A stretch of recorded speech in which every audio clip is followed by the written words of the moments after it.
Pro boxing fans, we are here in Belfast for a cracker. Lewis Crocker, your charge against Paddy Donovan, a fight that's been anticipated, especially on this side of the island, for a long time, but we're finally here. Billy Nelson, how are you, first of all? All good, thanks. All good. Talk to me about this one. Lewis, we know about Lewis, and he's come through the ranks really quickly, and he's made a name for himself. Paddy Donovan doing the same, but just talk to me about your charge. Lewis, I had a few things to say about Paddy, saying, listen, he hasn't fought no one until this point. Do you feel that is the case with Paddy Donovan? Well, it is the case. I mean, there's no getting away from it. He's no fought a top 30 welterweight in the world yet, and Crocker fought the boy Walker, who was ranked 4 or 5, and beat him. Some people think it was contentious, but it was far from it, wasn't it? So. Just carrying on the interview, world title opportunities possibly after this. Feel like your charge is ready. Is there any pressure for Lewis going into this fight, knowing that there's a bigger carrot dangling for him? No, not at all. Pressure comes hand in hand with being a world level fighter. So, and if you can't handle pressure, then you're not going to be a successful fighter at the highest level. Lewis Crocker handles pressure no problem. I suppose there's an added bit of space because two boys come for this island, but that's all it is. And as far as I'm concerned, it's just Paddy's just another body that's in the way for Crocker, and Crocker's got to dispose of him. In regards to Paddy though, obviously a lot's been made about his style. He looks a bit slick at times with a great trainer in Andy Lee as well. Do you take much notice of that? Do you see something special in Paddy Donovan when you look across the ring or across the table today? No, Paddy's a very, very good fighter. Is he world class? Well, certainly not, because he's not proved himself world class yet. If he beats Lewis Crocker, then yes, you could say he's world class, because Crocker has got world class power. But that won't be happening. Crocker, in my opinion, will have far too much. He's a much more well-rounded professional than Paddy, and that will show on the 1st of March. How's Lewis dealing with training up in Scotland? Obviously he's from Ireland. He just found it natural just to be up there and be comfortable with you guys. Well, he's been here 18 months now, 20 months. He loves it up here, up in Scotland. He loves it. And in regards to with Lewis Crocker, there's a big fan base for him, and we expect the fight to probably be sold out, because we know the Irish fans are exactly how they are. They are passionate behind their own fighters, especially with the all Irish clash. With Lewis, does he like that? Does that keep him going? That passion of the fans? I think I've seen an extra wee edge in him when he fought Tyrone McKenna, who had an exceptionally good chin. If he never had the chin that he had, then 100% he would have been stopped that night. So great credit to Tyrone McKenna. But there's a wee added. They want to be the King of Ireland, don't they? And then the next fight's a world title. So whether it be a vacant world title or a bouts Ennis, you're getting a world title shot next. We've seen with some of the greatest fighters coming out of these shows, even in recent times, someone like Carl Frampton, we see the following that he brought to the fights. Lewis Crocker seems to be a name that fight fans are getting behind. I do want to talk about a few of your other charges. First of all, I do want to talk about Richard Riakporhe.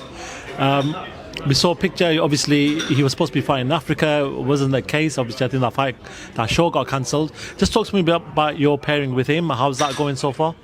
It's going great. Richard picked up a slight injury the end of November, and well, he'll be due back at the gym anytime soon. But he's been offered a massive big fight. So assuming he takes that, then we could have another world champion in the gym this year. Can I try to get a little bit more? Is that here? Are we looking abroad? Well, you'll find it short soon enough. Assuming the fight gets made, but it's been offered. I do want to talk about the big man, Martin Bakole. Obviously, we saw him out at a Ring Magazine Award with yourself. Obviously, him and Age have had a back and forth, but it was all respect when they saw each other. Just talk to me. I wasn't that close when they met each other. What was being said between the two? Well, both of them have got utmost respect for each other. Both of them know how good each other are. I believe, my hand on my heart, if Fury stays retired, the biggest fight for AJ, even commercially, I think would be Martin Bakole in Africa. It'd be huge. It'd be the king of Africa. We could have, the Rumble in the Jungle too.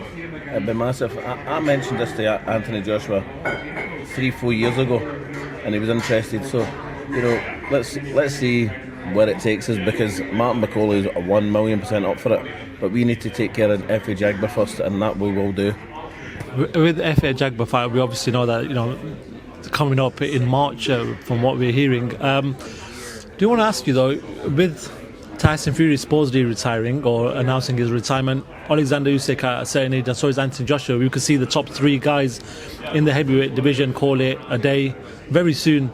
Martin Bakole right now, is he looking to fight these guys before they go? Is he just looking to pick up the pieces and pick up all the belts afterwards? How does it work with Martin? We don't really care, but he's desperate to fight Usyk. He's desperate to fight Anthony Joshua, but the guy he wants to really take to school is Daniel Dubois. Again, take him to school again, I should say. Interesting. But yeah.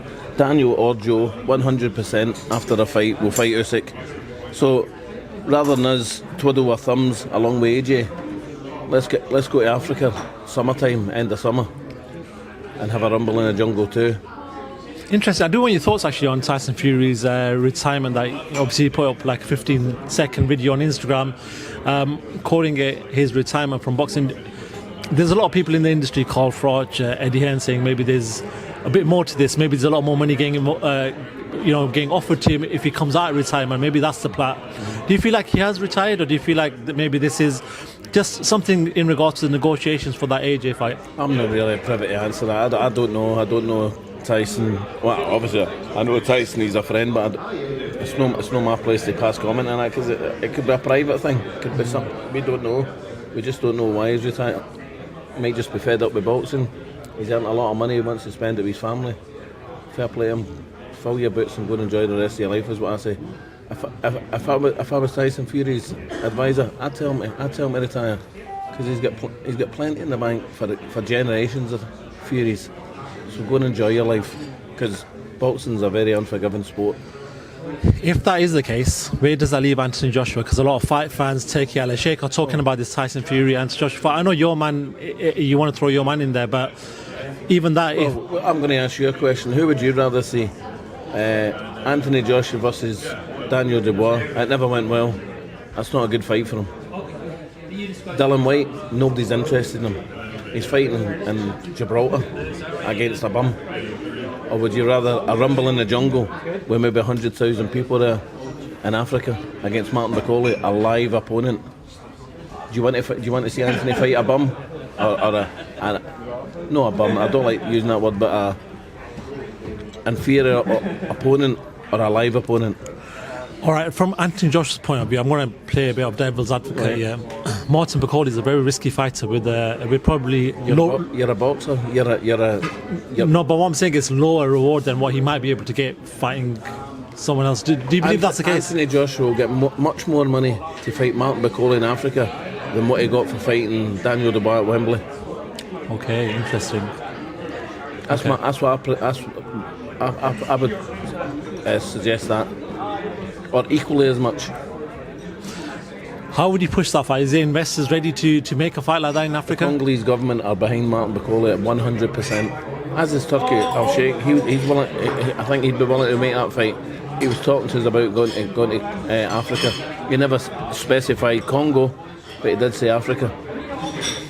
Okay, interesting. Before I do let you go, I do want your thoughts on the news that's breaking out. Tyson Al Sheikh put out a tweet, sort of informally announcing Conor Benn and Chris Eubank Jr., but still to wait for the official announcements via press releases. But what do you make of that fight? I've known about the fight for a long time. What day it was? The fight does not interest me whatsoever. Simply because they're getting these fights on their name. Neither of the fighters is good. They're good fighters. Don't get me wrong, very good fighters. But neither of them are as good as their fathers. Neither of them. Okay. But with Conor Benn and your fighter Lewis Crocker, that's been a fight that you've talked about in the past, and possibly in the future that fight can happen. Do you still see that fight happening? Even, if ask Eddie Hearn tonight. Ask Eddie Hearn today. we'd fight Conor Benn tomorrow at 160, no problem.